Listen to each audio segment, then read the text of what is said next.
Ici, c'est l'histoire des grandes migrations de Saint-Jacques-de-Compostelle, puisque l'abbaye d'Artous est juste à côté de Peyrehorade.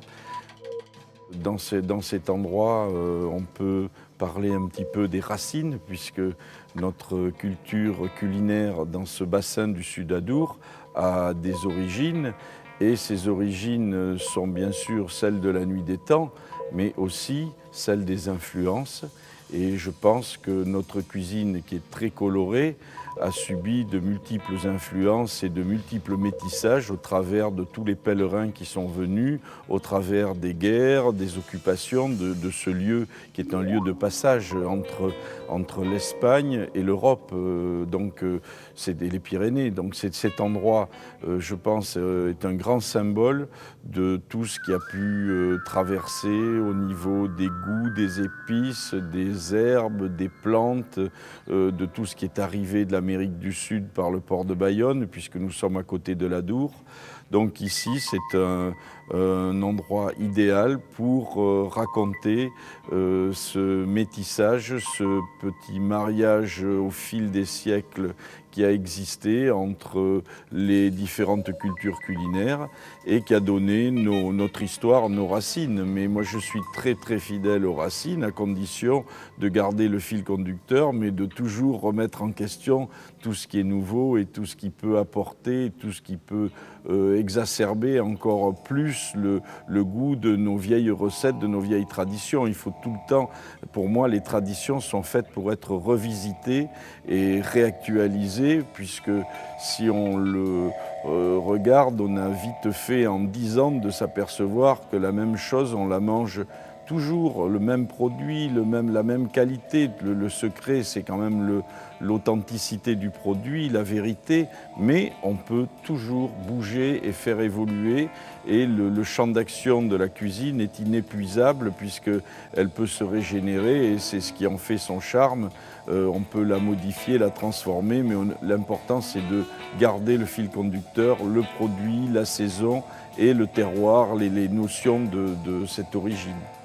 Le mercredi matin à Peyrehorade, on peut toujours, bien sûr, retrouver des variétés anciennes, parce qu'il y a toujours, ce matin j'ai vu des poires exceptionnelles, bon, qui ont une sale tête certes, parce qu'elles sont boursouflées, la peau grossière, mais je connais ces poires avec un côté juteux, avec des arômes. Moi je suis amoureux des poires, c'est un fruit qui est plein de délicatesse et qui peut être banal bien sûr si c'est de la poire industrielle. Ce matin, en parlant de fromage, j'ai appris que le fromage de brebis basque et le fromage de brebis béarnais avaient quand même une nuance au travers du lait qui était produit par deux races de brebis différentes, donc deux goûts différents et complémentaires, puisque les deux sont intéressants, mais à quelques kilomètres, à une vallée près, tout change. Et c'est ces notions qui m'intéressent, puisque c'est la multitude de mosaïques de goûts qu'il y a déjà dans une région comme chez nous. Mais alors parlons de la France, parlons de l'Europe, eh bien, il faut qu'on cultive cette mosaïque de goûts et qu'on n'ait pas justement un fromage uniformisé et des légumes uniformisés. On a aperçu des variétés de tomates, des variétés de piments, des variétés de choux. Le chou de Dax et le chou de Habas, c'est pas la même chose. Et on est à 10 km d'écart. La rose de Berne, la noire d'écrimée,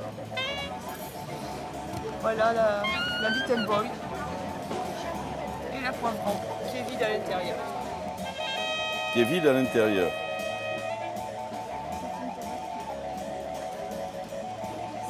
Mais c'est la même famille, les piments et les tomates, de toute façon. C'est des séminacées les tomates. Donc, C'est la même histoire, piment et tomates. Ouais, on fait ça en lanière, pareil. Voilà. il vaut mieux enlever la peau. Voilà. Vous servez ça en lanière. Le port de Bayonne n'est pas loin et tout ce qui était produit dans la région était transporté par Galup et Gabar sur l'eau ici. Donc ça, c'est les gaves réunies. À quelques centaines de mètres, l'Adour arrive, ça devient encore plus gros. Et nous subissons la marée, puisque là, nous sommes à marée haute. On a de ce fait une grande tradition de pêche avec des poissons comme la lamproie, comme la lauze, comme le saumon, qui sont des poissons qui vivent en haute mer et qui vivent aussi, et l'anguille bien sûr, parce que l'anguille se reproduit dans le triangle des Bermudes, et puis elle revient ici grâce au Gulf Stream. Les petites anguilles, les larves d'anguilles, donc que l'on appelle nous la pibale ou la civelle en français, remontent ici pour après aller grossir dans les rivières, les ruisseaux, qui sont des affluents des Gaves et de l'Adour. Le saumon remontait dans tous les fleuves. Et ici, le saumon remontait l'Adour, remontait les Gaves. Et dans les contrats de travail des ouvriers du siècle, ou des employés du siècle dernier, les employés agricoles, il était prévu qu'on ne leur donne pas plus de 3 fois par semaine du saumon à manger, parce qu'il n'y avait que du saumon sauvage, mais il y en avait beaucoup. Avec l'industrialisation un peu de l'agriculture après la dernière guerre, les herbicides, les pesticides et tout, on a quand même énormément abîmé les eaux. Et le saumon sauvage avait presque disparu. Et depuis une quinzaine d'années, des gens passionnés, plus les services publics, se sont mis en tête de réhabiliter le saumon sauvage ici. Et compte tenu des efforts qui ont été faits au niveau de l'agriculture, on a de nouveau du saumon sauvage. Et il faut savoir quand même que le premier saumon fumé sauvage qui a été servi chez Fauchon à Paris venait de chez Bartouille à Pérorade. Ils ne prennent pas la Bidassoa ou la Garonne. Hein. Ça a été repéré. Ça a été repéré, et c'est comme ça que d'ailleurs, c'est toujours scientifiquement qu'on sauve les choses, quand même. C'est toujours en allant de l'avant. Hein. On a mis des balises Argos au saumon, ici, à l'embouchure, et on a remarqué ce qu'ils font. Et alors, il y en a qui rentrent, ils tournent un peu et ils repartent. C'est pas leur rivière. Par contre, celui qui a passé Bayonne, en 1 à 2 jours maximum, il a passé Pérorade. On pensait qu'il traînait dans la rivière le saumon. Du tout. Comme il ne se nourrit pas dans la rivière, il va vers les lieux de frayère tout de suite. Donc c'est comme ça qu'on a pu décaler les pêches pour qu'ils pêchent moins, qu'ils en prennent moins, enfin, etc. C'est comme ça qu'on a pu savoir tout ça. C'est incroyable parce qu'ils font 4000 km avant d'arriver chez nous. On ne sait pas très bien comment ils se repèrent. On sait qu'ils retrouvent la rivière à l'odeur, mais ça c'est dans le golfe de Gascogne. Et pourquoi le saumon est le meilleur poisson du monde ? Exceptionnellement, c'est un animal qui est très très sportif, qui a fait un grand effort, qui n'a rien été poursuivi par les phoques, etc. Bon, vraiment, les 4000 km, ils ne sont pas peinards, hein, c'est du costaud. Et comme il ne va pas manger dans la rivière et qu'il va y rester entre 6 et 8 mois, il se surnourrit à la bord de la rivière, dans le golfe de Gascogne, à l'embouchure de l'Adour. Il va se surnourrir de crevettes essentiellement, d'où sa couleur, hein, et il va faire du gras. Et qu'est-ce qu'il y a de meilleur que le bœuf gras ? Et encore du temps où il tirait la charge. Et là c'est pareil, on a un poisson sauvage adouci par le gras. Oui, qui le gras pour revenir en rivière. Voilà, pour revenir, parce que dans la rivière il ne mange pas, donc il faut vivre sur ses réserves.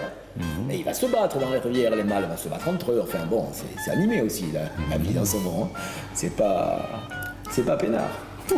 La vigne dans notre petit territoire, là, ce périmètre du sud Adour, fait de collines. Il y avait beaucoup de vignobles et ne serait-ce que mon petit village, il y avait 300 hectares de vignes, il doit en rester 3 malheureux hectares. Et donc les quelques arts de vignes que j'ai, c'est vraiment pour moi le grand héritage, c'est ce que mes parents m'ont confié. Et je leur ai promis que je continuerai à faire le vin, puisque mon père était charpentier l'été, tonnelier l'hiver. Donc j'ai été aussi bercé par cette histoire de la vigne de l'auberge familiale, puisqu'on produisait notre vin. Donc c'est un acte, faire du vin, bon bien sûr, le mien, cet acte est assez naïf, parce que je n'ai aucune prétention. Mais à partir du moment où on respecte les fruits et que l'on met des belles baies à fermenter, bon, mais on obtient un produit qui est quelque part, pour moi, une trace de la civilisation. Depuis l'Antiquité, on a toujours gardé des traces sur le vin quand on va en Bourgogne, quand on va partout.